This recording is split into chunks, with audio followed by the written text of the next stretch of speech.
talk about Brandon at least for a minute here. So he went from the evolution of his career. He went from super talented, kind of where Scrap is right now. Don't want him anywhere near the hill. Just go and turn your brain off and get some kills, right? Then that didn't work for a little while. Then last year, he started transition more into less stat oriented, more playing for the win. Very noticeable on the mini map and in the stats, right? Stats took a hit. They were really good at hardpoint, but you could tell he was doing the right shit. To this year, where he is full blown soaking and playing for the win entirely, just like full in the hill. Stats are down, doing his shit. If you guys got an ad, we can wait. All right, ads are over. Fantastic. All right, where was I, chat? Oh yeah. So Brandon is now entirely playing for the win, right? Like he went from, where Scrap is right now to where I am when I retired. Full transition, right? And before he did this, he didn't win for a couple of years. So now people were yelling at him about not playing for the win. He was a stat patter. He didn't know how to win. He didn't have the winning mentality. He was doing stupid shit on the map, not allowing his team to be put in good spots. Now, he is no longer utilizing his talent. He's playing too much for the win. He's playing too slow. He's not doing what he should on the map with his talent. What? How logical? Genuinely, this is a serious question for chat here. Let's use some critical thinking.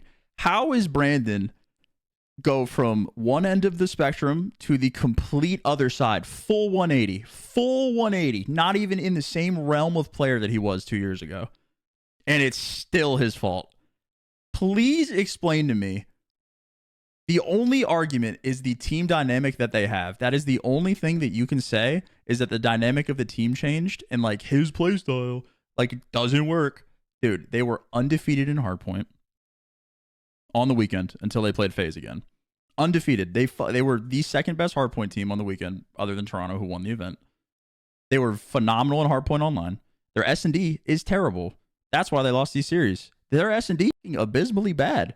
They have a severe map pool problem in Search and Destroy. And that is the reason that they did not go further in this event. So to sit here and try to pin the way that they're playing their best game mode on one player after a complete 180 shift is insane to me. Is that not insane to just say it out loud?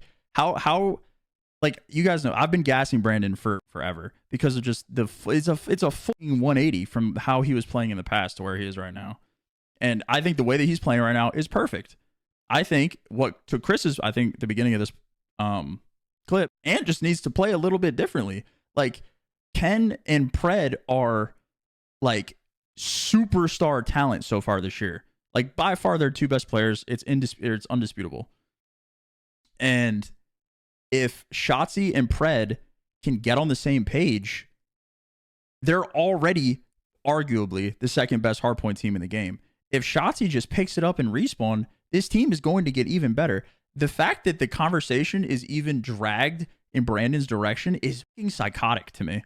That seems so surface level from watching the games. Is that I don't get how you watch their hardpoint and you think that what Brandon is doing is the issue. That is crazy to me. And I've said it. I've critiqued Ant's respawn gameplay. I think his search is really, really, really good. I think his search is nuts. I think Ant's search and destroy is gross. Sometimes he trolls, which happens, but I think gross his search. And hold on, let me see if I can. So he's 14 and 6 in hardpoint, the second best in the league, 70% win rate, as is evident here. Toronto 15 and 1. Those guys are bad. Watching their games and deducing that Brandon is playing incorrectly here, he's psychotic, right?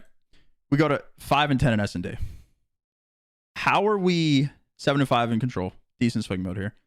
How do we deduce that this team's problem is hardpoint? Makes no sense.